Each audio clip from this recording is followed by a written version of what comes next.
Jour 42 où j'apprends le coréen et aujourd'hui j'ai appris à dire que j'étais capable de faire quelque chose, que j'avais la capacité à faire quelque chose. Donc pour faire une phrase où on veut dire qu'on a la capacité de faire quelque chose, va falloir utiliser la particule de capacité su. Et donc on va l'utiliser pour conjuguer des verbes au temps de capacité. Donc qu'est-ce que ça veut dire? En gros, on va prendre la racine d'un verbe. Si elle se termine par une voyelle, on va rajouter ril. Si ça se termine par une consonne, on ajoutera eul. Et ensuite, on va soit rajouter su 있어요 ou alors su 없어요. Donc je vais vous décrypter tout ça. Ril et ul, eux, ils vont permettre au verbe de décrire une action qui se passe dans le futur. Su, c'est la particule de capacité. Et 있어요 et 없어요, eux, ils veulent dire qui existe ou qui n'existe pas.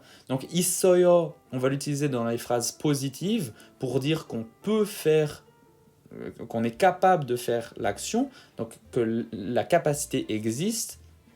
Et 없어요, ce sera dans les phrases négatives où on va dire qu'on ne peut pas faire l'action, qu'on n'a pas la capacité, que la capacité n'existe pas. Donc d'abord un exemple d'une phrase positive, par exemple si je veux dire que je peux parler anglais, je suis capable de parler anglais, je vais dire 영어를 할 수 있어요. 영어를 할 vient de 영어를 하다, donc parler anglais. Je garde la racine 영어를 하 qui finit par une voyelle, donc je rajoute 를, 영어를 할, et ensuite je veux dire que je suis capable de parler anglais, donc je rajoute 수 있어요. Donc la capacité de parler anglais existe. Maintenant un exemple négatif, d'une phrase négative, par exemple si je veux dire que je ne peux pas m'entraîner aujourd'hui, je ne suis pas capable de m'entraîner aujourd'hui, je vais dire 오늘 운동할 수 없어요. Donc 오늘 c'est aujourd'hui.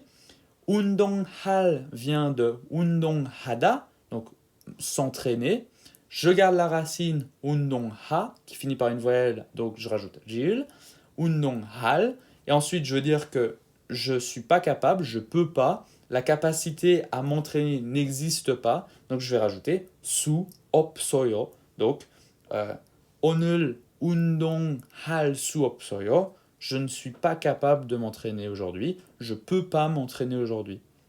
Donc voilà, j'espère que vous avez tout compris et je vous dis à demain pour le jour 43.